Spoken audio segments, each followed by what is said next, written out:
같이 읽은 베드로전서 4장 7절로 11절 말씀 가지고 두 주에 걸쳐서 말씀 전하겠습니다.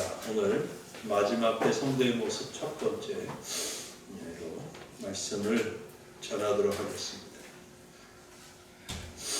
여러분, 성도는 하나님의 자녀죠. 우리가 성도입니다. 그죠? 그래서 우리 모두가 하나님의 자녀들입니다. 아멘.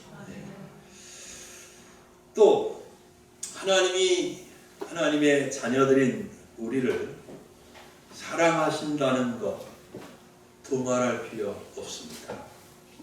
다 믿으시죠? 네. 정말 하늘이 무너져 쏟아져 내린다 해도, 또는 우리가 듣고 있는 이 땅이 한순간에 푹 꺼져 버린다 해도, 또 바닷물이 흉용해서 막 쓰나미처럼 이 땅을, 모든 땅을 덮어버린다 해도, 우리를 사랑하시는 하나님의 사랑은 변하지 않습니다. 우리의 부족함이 있죠.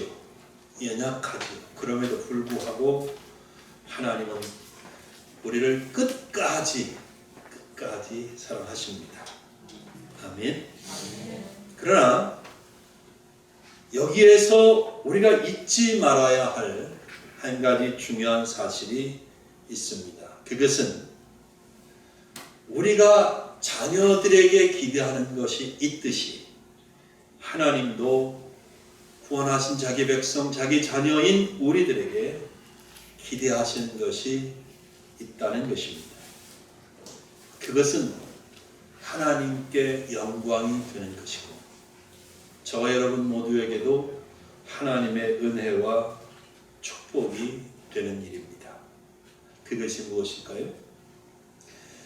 그것은 바로 우리가 이 땅에 사는 동안 거룩하신 하나님의 아들답게 딸답게 사는 것입니다. 그게 하나님이 우리에게 기대하시는 모습이에요.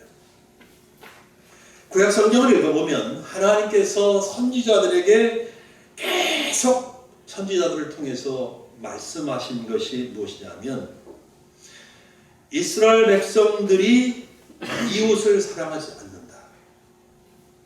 정의와 공의가 사라졌다. 너희 가운데 온갖 부정과 불법과 부패가 만연하다. 이런 것이었습니다. 아모스 선지자도 말하기를, 너희는 악을 미워하고 선을 사랑하며 성문에서 정의를 세울지어다. 그렇게 아모스서 5장 15절에 말합니다. 또 24절 가면 정의를 하수같이 공법을 물 강물같이 흘려보낼지어다. 이렇게 말합니다. 그런데 이스라엘 백성들은 그런 것을 알지 못했고 깨닫지 못하고 고민을 하는데, 이런 걸 고민합니다. 이가서 6장 6절로 7절에 있는데요. 내가 무엇을 가지고 여호와 앞에 나아가며 높으신 하나님께 경배할까? 내가 번제물로 1년 된 송아지를 가지고 그 앞에 나아갈까? 여호와께서 천천의 순양이나 만만의 강물 같은 기름을 기뻐하실까? 내 허물을 위하여 내 마다들을, 내 영혼의 죄를 말미암아 내 몸의 열매를 드릴까? 이렇게 생각합니다. 그러니까 하나님이 무엇을 기뻐하실까? 라고 할 때, 하나님이 원하시고 기뻐하실 만한 일들은 이웃을 사랑하고 정의를 행하고 공의를 세우고 부정과 부패가 사라지고 이 땅에서 하나님의 자녀다운 모습으로 가는 것인데, 그들의 고민은 순양을 1000마리를 가지고 예배를 드릴까? 기름을 그냥 강물같이 흘려보내면 하나님이 내 예배를 받으시고 기뻐하실까? 이런 고민을 하고 있다. 요즘 우리말로 하면 내가 작정하고 새벽 기도를 1000일 동안 할까? 이런 거. 성경을 매일같이 20장씩 읽으면 하나님이 기뻐하시고 나를 축복하실까? 뭐 이런 거예요. 아니, 그렇게 나쁘다는 게, 그래 하지 말라는 게 아니라 너무 종교적인 행위, 이렇게 고민이 잘못가 있었다는 거예요. 미가 선지자가 미가서 6장 8절에 이 고민에 대한 답을 줍니다. 하나님의 마음이죠. 사람아, 주께서 선한 것이 무엇임을 내게 보이셨나니 여호와께서 내게 구하시는 것은 오직 정의를 행하며 인자를 사랑하며 겸손하게 내 하나님과 함께 행하는 것이 아니냐. 그래. 나오지요? 오직 정의를 행하고 인자를 사랑하고. 그러니까 사랑하는 삶을 살라는 거예요. 겸손하게 내 하나님과 함께 행하는 것이 아니야. 이게 하나님의 백성들에게 원하시는 모습이었습니다. 자, 그러면 이건 구약인데 목사님, 그럼 지금은 다른 거 아닙니까? 지금은 어떻습니까? 여러분 어떻게 생각하십니까? 하나님은 지금 이 시대를 살고 있는 성도들에게는 무엇을 기대하실까요? 구약 선지자들을 통해서 말씀하신 것과 다르지 않습니다. 본문이 그 사실을 명확하게 보여주고 있습니다. 자, 그런데 베드로 사도는 먼저 전제하는 것이 있어요. 전제를 깔아요. 그것이 뭐예요? 만물의 마지막이 가까이 왔으니, 그렇게 전제합니다. 그러니까 우리는 지금 마지막 때를 살고 있는 성도들이라는 거예요. 그렇기 때문에 하나님 앞에 더욱더욱 이렇게 해야 됩니다. 이런 삶의 모습으로 드려져야 합니다라고 말하고 있는 겁니다. 만물의 마지막이 가까이 왔다. 무슨 뜻인지 아시죠?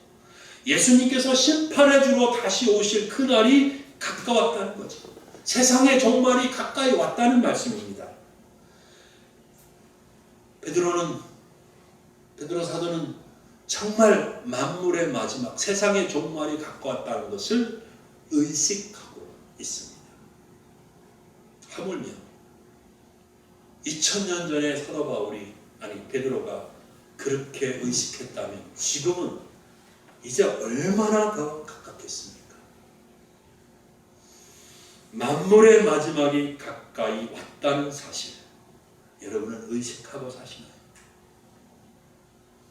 아니면 이 세상이 천년 만년 영원히 계속될 것처럼 착각하며, 무의식 중에 착각하며 그렇게 살고 있습니다.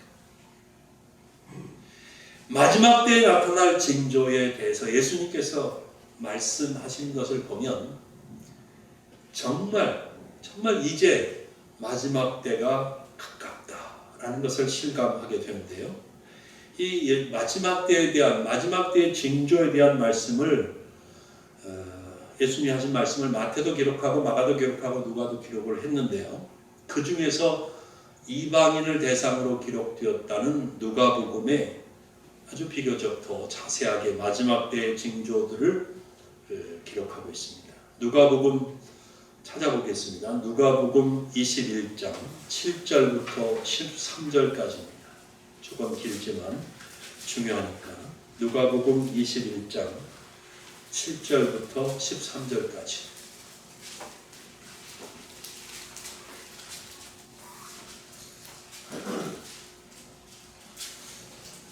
찾으셨으면 한번 읽어보겠습니다. 같이 한 목소리로 누가복음 21장 7절부터 13절까지입니다. 시작. 그들이 물어 이르되 선생님이여, 그러면 어느 때에 이런 일이 있겠사오며 이런 일이 일어나려 할 때에 무슨 징조가 있사오리까? 이르시되 미혹을 받지 않도록 주의하라. 많은 사람이 내 이름으로 와서 이르되 내가 그라하며 때가 가까이 왔다 하겠으나 그를 따르지 말라. 난리와 소요의 소문을 들을 때에 두려워하지 말라. 이 일이 먼저 있어야 하되 끝은 곧 되지 아니하리라. 또 이르시되 민족이 민족을, 나라가 나라를 대적하여 일어나겠고 곳곳에 큰 지진과 기근과 전염병이 있겠고 또 무서운 일과 하늘로부터 큰 징조들이 있으리라. 이 모든 일 전에 내 이름으로 말미암아 너희에게 손을 대어 박해하며 회당과 옥에 넘겨주며 임금들과 집권자들 앞에 끌어가려니와 이 일이 도리어 너희에게 증거가 되리라. 자, 예수님께서 말세의 징조들로 말씀하시는 것들이 어떤 것들이 있습니까? 적그리스도가 출현한다. 많은 사람이 내가 그리스도야 라고 주장한다는 거죠. 그 다음에 난리와 소요의 소문이 계속 들려올 거라는 거죠. 그렇게 것들이 들려오지요. 네. 또 나라 간의 전쟁이 일어날 것이고 곳곳에 지진이 터질 것이고 기근, 굶주림이죠. 이것이 만연하게 될 거라는 거예요. 그 다음에 전염병. 지금 우리가 이 전염병의 위협 속에 있지 않습니까? 전염병. 또 무서운 일들이 발생하고 하늘에 큰 징조들이 있을 것이고 박해가 일어날 것이다 라고 말합니다. 지금 이 세상에서 이런 일들이 끊임없이 일어나고 있어요. 특히 코로나19라고 하는 이 전염병 전 세계적으로 유행하고 있는데 이런 적이 없었잖아요. 전염병이 있긴 있었지만 이런 적이 없었죠.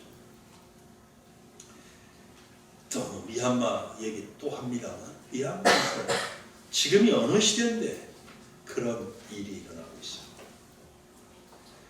그러니까 지금이 마지막 때의 마지막이다. 이게 분명한 사실이에요. 여러분 이거 의식하고 있으셔야 돼요. 그래서 베드로 사도는 만물의 마지막이 가까웠으니 라고 한 다음에 그러므로 이렇게 연결하고 있죠.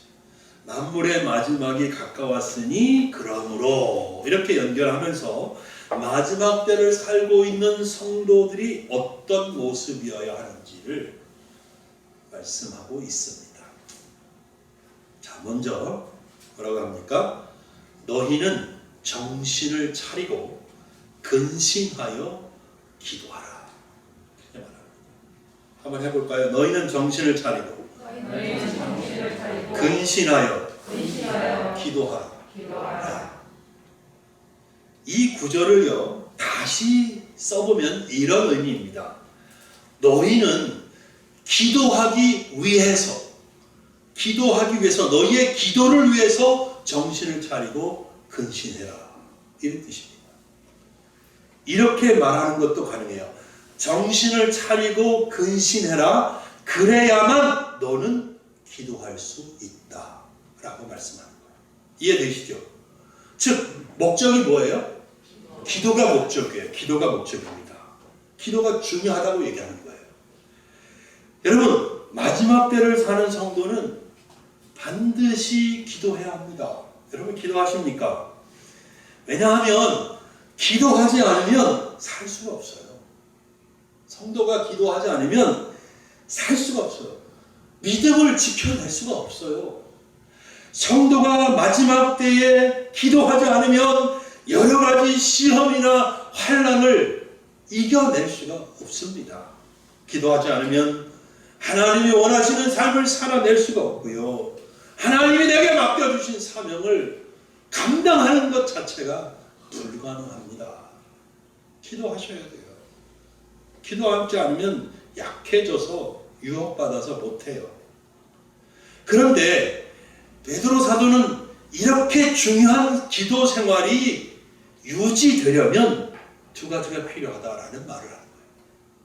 그게 뭐예요? 첫째는 정신 차려라. 정신 차려라. 두 번째는 근신해라. 이렇게 말씀합니다. 자, 먼저 첫째, 정신 차려야 하지요. 정신 차려야 한다는 말은 술에 취하지 않은 맑은 정신 상태를 유지해야 된다. 그런 뜻이에요. 술에 취하지 않았을 때, 술에 취하면 정신이 혼미해지지요. 네. 그렇게 요란하게 말썽을 부려놓고도 다음날 아침에 몰라 생각 안 나 그러잖아요. 네. 그러니까 정신을 차린다는 말은 술에 취하지 않은 맑은 정신 상태를 유지해야 한다. 그런 뜻이에요. 또 어느 것에도 마음을 빼앗기지 않은 아주 냉정한 상태를 가지고 있어야 한다. 그런 뜻이에요. 마지막 때를 살고 있는 현대인들은 정신을 차리기가 쉽지 않습니다. 실제로 알코올, 이 술에 취하기도 쉽거니와 또 이렇게 저렇게 마음을 혼란스럽게 하고 어지럽히는 일들이 세상에서 많이 일어나요. 또 육체의 욕심을 자극하는 다양한 죄의 유혹이 나에게 찾아옵니다. 마지막 때를 사는 성도가 이런 것들에 의해서 마음을 빼앗기면 정신을 차리기가 어렵지요. 쉽지 않습니다. 옳고 그름을 판단하는 것 사이에서 무엇이 옳으냐, 무엇이 그르냐, 또 어떤 것이 영적인 것이냐, 무엇이 육적인 것이냐, 또 내가 어떻게 해야 하나님 중심으로 생각하고 사는 것이고 어떻게 하면 인본주의, 인간 중심으로 흘러가는 것이냐, 이런 것 사이에서 혼란을 겪을 수밖에 없어요. 혼란스럽게 돼요. 그래서 정신을 차려야 하는데, 그러려면 세상에 있는 것들에 대한 관심과 욕심을 내려놓을 수 있어야 합니다. 자꾸 내려놓아야 돼요. 사도 요한이 요한일서 2장 15절 16절에서 말한 겁니다. 많이 들어보신 거죠? 이 세상이나 세상에 있는 것들을 사랑하지 말라. 누구든지 세상을 사랑하면 아버지의 사랑이 그 안에 있지 아니하니, 이는 세상에 있는 모든 것이 육신의 정욕과 안목의 정욕과 이생의 자랑이니 다 아버지께로부터 온 것이 아니요 세상으로부터 온 것이다. 그렇게 말씀합니다. 성도 여러분, 그러나 역시 이 모든 것 위해서 하나님의 은혜가 필요하다고 믿습니다. 하나님의 은혜 없이 될 수 있는 것은 아무것도 없습니다. 여러분, 하나님 앞에 기도하십시오. 하나님, 내가 정신을 잃어버리지 않게 해주십시오. 뭐 기절을 하지 않게 해달라는 게 아니라 이 세상에서 내가 옳고 그름을, 또 무엇이 하나님의 뜻이고 내 뜻인지, 무엇이 영적인 것인지 육적인 것인지, 무엇이 하나님 중심인지 무엇이 인간 중심인지, 이런 것들 사이에서 혼란스럽지 않다. 내가 늘 맑은 정신으로 깨어있도록 하나님 은혜 주옵소서. 그렇게 기도하실 수 있기를 예수님의 이름으로 축복합니다. 아멘. 자, 그 다음에 우리의 기도 생활을 유지하기 위해서 필요한 두 번째, 뭐라고 그랬어요? 근신입니다. 근신. 좀 근신이 어려운 말이죠. 그런데 이런 뜻이에요. 말이나 행동을 스스로 삼가하고 조심한다는 뜻입니다. 영어를 한번 써보면 self-control이라고 합니다. self-control. 그러니까 스스로 내가 나의 말이나 행동에 어떤 실수를 저지르지 않기 위해서, 죄를 범하지 않기 위해서 나 스스로를 잘 관리하는 것, 그것이 근신입니다. 갈라디아서 5장 22절 23절에 보면 성령의 9가지 열매가 나오죠. 그 가운데 절제라는 말이 있어요. 그죠? 사랑이라 화평, 오래 참음, 자비, 양선, 충성, 온유, 절제. 마지막에 그 절제와 근신이 같은 의미의 단어입니다. 그러니까 베드로 사도의 말은 우리가 성도로서 기도 생활을 잘 하려면, 또 내 기도가 잘 되려면 이 근신, 즉 절제가 필요하다, 이 말입니다. 이해되시죠? 만일 성도가 스스로 언행을 잘 절제하지 못하면 기도 생활을 심각하게 회방받는다, 그렇게 말하는 거예요. 자, 어떻게 그렇게 될까요? 먼저 시간적으로 기도할 시간을 빼앗깁니다. 내가 막 이것저것 그냥 빠져들고 막 중독되고 너무 거기에 뭐 한 가지에 그냥 온통 뭔가를 쏟아붓게 되면 기도할 시간을 실제적으로 빼앗기게 되지요. 또 절제하지 못하면 무엇인가에 깊숙이 빠져들게 되고요. 그렇게 되면 시간을 많이 빼앗길 수밖에 없습니다. 또한 무절제한 삶을 살면 죄의 유혹에 넘어가기가 아주 쉽습니다. 그리고 만약에 죄된 것에 빠지면 죄는 강력한 힘으로 우리의 영적인 삶을 억눌러서 벗어나지 못하게 해요. 자꾸 더 깊이 그 죄된 것에 빠져들게 만들고 세상적인 것에 흠뻑 젖어들게 나를 이끌어가지요. 당연히 기도를 해방받지요. 기도를 해방받습니다. 기도할 힘을 빼앗기게 됩니다. 기도 생활이 위협받는 것 당연한 결과가 됩니다. 그래서 성도는 늘 뭐 해야 돼요? 근신해야 돼요. 근신. 생활 속에서 나의 생활 속에서 무엇인가에 비정상적으로 빠져들지 않도록 그것 때문에 밤을 꼬박 새운다거나 내 월급의 90%를 갖다 써버린다거나 그죠? 다른 사람하고 만날 시간 없이 밤낮 거기에 몰입한다거나 먹는 것도 제대로 안 먹고 그냥 라면 대충 끓여 먹으면서 막 그냥 빠져들어가는 이런 일들을 여러분은 안 하겠지만 젊은이들 가운데 많이 있거든요. 절제해야 합니다. 이와 같이 성도가 정신을 차리고 근신하는 생활을 하면 맑은 정신 가질 수 있고요. 질서 있는 삶 가운데 하나님 앞에 기도의 삶을 살기가 수월해져 하나님의 은혜가 넘칠 것입니다. 하나님의 은혜가 함께 할 수 있기를 바랍니다. 네. 자, 마지막 때 성도의 모습으로 두 번째 모습은 무엇입니까? 뜨겁게 서로 사랑하라 하는 말씀입니다. 뜨겁게 서로 사랑해라. 베드로 사도는 무엇보다도 그렇게 말해요. 무엇보다도 뜨겁게 서로 사랑하라 그렇게 말합니다. 그러니까 뭐예요? 자, 먼저 정신을 차리고 근신을 통해서 내 기도 생활이 풍성하게 유지가 된다면 그 다음에 가장 중요한 것이 뭐라는 거예요? 무엇보다도 서로 뜨겁게 사랑하는 것이 필요하다라는 거죠. 사랑. 그럼 성경에서 사랑이 얼마나 중요하게 강조되고 있습니까? 아시죠? 잘 알고 있잖아요. 고린도전서 13장 처음에 3절에서 뭐라고 해요? 사랑이 없으면요 믿음 그거 아무것도 아니에요. 사랑이 없으면 아무리 헌신해도 그거 다 헛되다는 거예요. 사랑이 없으면 방언 울리는 꽹과리에 불과한 시끄러운 소리예요. 사랑이 없으면 온갖 지식 아무 쓸모없어. 사랑이 없으면 능력이 나타난다? 아무것도 아니고 아무 유익도 없고 그렇다고 단언합니다. 사랑이 이렇게 중요해요. 사랑이 이렇게 중요해요.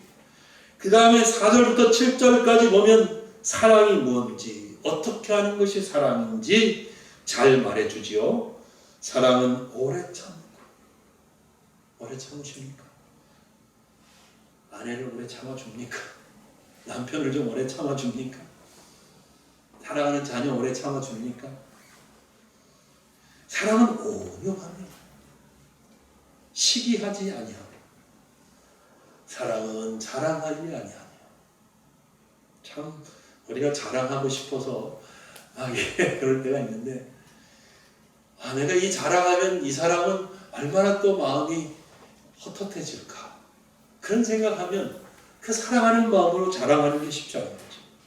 또 교만하지 아니하며 무례히 행하지 아니하며 자기의 유익을 구하지 아니하며 성내지 아니하며 악한 것을 생각하지 아니하며 불의를 기뻐하지 아니하며 진리와 함께 기뻐하고 모든 것을 참으며 모든 것을 믿으며 모든 것을 바라며 모든 것을 견디느니라. 이게 사랑. 그리고 마지막 절에는 그런 점 믿음, 소망, 사랑 이 세 가지는 항상 있을 것인데 그 중에 제일은 뭐라? 사랑이라. 사랑이 이렇게 중요해요. 여러분 집에 가셔서 오늘 주무시기 전에 요한 1서를 1장부터 5장까지 다 읽어보시고 주무시면 좋겠는데, 사도 요한은 서로 사랑하자고 하면서 사랑하는 자는 하나님으로부터 나서 하나님을 알고 사랑하지 않는 자는 하나님을 알지 못하는 것이다. 여러분, 아무리 경건해 보이는 모습이 있고 아무리 기도 많이 하고 아무리 성경을 잘 알고 아무리 헌금을 많이 하고 그래도 사랑하지 않으면 하나님 모르는 거래요. 왜? 하나님은 사랑이시니까. 사랑하지 않는 사람은 하나님 모르는 거래요. 하나님 믿지 않는 거래요. 하나님께 속하지 않은 사람이라는 거예요. 요한일서 읽어보세요. 그러니까 마지막 때에 성도들이 정말 뜨겁게 서로 사랑하는 것이 맞아요, 틀려요? 맞습니다. 사랑해야 한다는 거죠. 마지막 때의 성도들은 더욱 하나님을 사랑하고 이웃을 사랑하는 삶을 살아야 합니다. 그것도 어떻게 해요? 뜨겁게 사랑하는 말씀을 듣고 있습니다. 그리고 오늘 말씀 보면 서로 사랑해야 할 중요한 이유라고 할 수도 있고, 또 사랑함으로써 얻는 대단히 큰 축복이고 유익이라고도 말할 수 있는데, 그게 뭐예요? 사랑은 허다한 죄를 덮는다. 허다한 죄를 덮는다. 야, 그렇잖아요. 우리가 얼마나 죄, 정말 100번 1000번 죽어 지옥에 던져도 마땅할 그런 죄인들이죠. 근데 하나님이 우리를 사랑하셨어요. 예수님의 피로 우리의 모든 죄를 다 덮어주셨어요. 예수님의 피가 우리의 죄를 다 씻어냈어요. 그리고 은혜의 언약을 맺고 그 언약 안에서 우리의 변함없는 하나님 아버지로 늘 우리와 함께 해주십니다. 우리 곁에 남아 계세요. 우리가 아무리 연약하고 아무리 부족하더라도 하나님의 사랑은 우리의 모든 허물을 덮고 그 사랑은 변하지 않습니다. 사랑하는 여러분, 이 시간 이 하나님의 사랑이 여러분의 마음에 부어지기를 예수님의 이름으로 축원합니다. 여러분 마음에 하나님의 이 사랑이 흘러 넘치기를 원해요. 그래서 여러분의 마음에서 모든 미움과 시기 질투가 사라졌으면 좋겠어요. 모든 차별, 원망하는 마음, 다툼, 경쟁심 이런 것들이 다 눈 녹듯이 사라질 수 있기를 원합니다. 지금까지 살면서 만났던 많은 사람들이 있는데 그들의 모든 허물과 죄를 다 덮어줄 수 있고 용서해 줄 수 있는 그런 마음이 될 수 있기를 우리 주 예수님의 이름으로 축복합니다. 네. 이제 말씀을 맺겠습니다. 다시 한번 간단하게 정리를 해봅니다. 마지막 때 성도는 기도해야 됩니다. 기도하지 않으면 승리할 수 없습니다. 기도해야 승리할 수 있어요. 기도하지 않으면 아무것도 할 수 없고요. 패배하는 삶을 벗어날 수 없습니다. 그러므로 반드시 기도 생활이 유지되어야 되는데 마지막 때 성도는 그러기 위해서는 정신 차리자. 정신 차리자. 혼미해지지 말자. 그리고 근신하자. 너무 세상에 있는 어떤 것에 빠져들지 않도록 절제하자. 한 부분에 너무 과도하게 시간과 에너지와 돈을 쓰는 그런 중독 상태, 막 빠져드는 상태에 이르지 말고 절제하자. 그래서 기도의 시간을 확보하자. 하나님과 함께 할 수 있는 시간을 반드시 확보하자. 그래서 하나님께 기도 생활이 필요하다. 그래요. 또 마지막 때 성도는 어떻게 해야 돼요? 서로 뜨겁게 사랑하는 모습이어야 합니다. 사랑하지 않으면 여러분이 아무리 성경을 1000번 읽고 금식을 40일을 몇 번씩 하고 예? 아무리 예배를 안 빠지고 나가고 그래도 아무것도 아니야. 성경을 1000구절, 10,000구절을 암송해도 아무 의미가 없어요. 기도하면 막 병든 사람이 막 낫고 산이 막 옮겨지고 그래도 사랑이 없으면 다 헛된 거예요. 하나님 앞에 다 헛되다. 그러니까 마지막 때의 성도는 미워하고 경쟁하고 시기하고 그럴 시간이 없어요. 사랑하면서 살아야 돼요. 사랑하면서 용서하고 이해하고 품어주고 그러면서 살아야 돼요. 그게 마지막 때의 성도예요. 미워했던 사람이 있었다면 하나님 앞에 내가 하나님 이제 용서하겠습니다. 내 마음속에서 그를 미워하던 마음을 가져가십시오. 삭제해 주십시오. 라고 기도하십시오. 사랑합시다. 우리도 서로 사랑하고 여러분의 자녀들도 사랑하고 부모님도 사랑하고 이웃들도 사랑하고 왼수 같았던 직장 동료도 사랑하고 지금까지 살면서 만났던 수많은 사람 가운데 정말 싫은 사람, 원수 같은 그런 사람 용서한다고 선포하고 그렇게 하나님의 은혜가 여러분에게 넘치기를 바랍니다. 나머지 부분은 다음 주에 이어서 설교하도록 하겠습니다. 기도하겠습니다.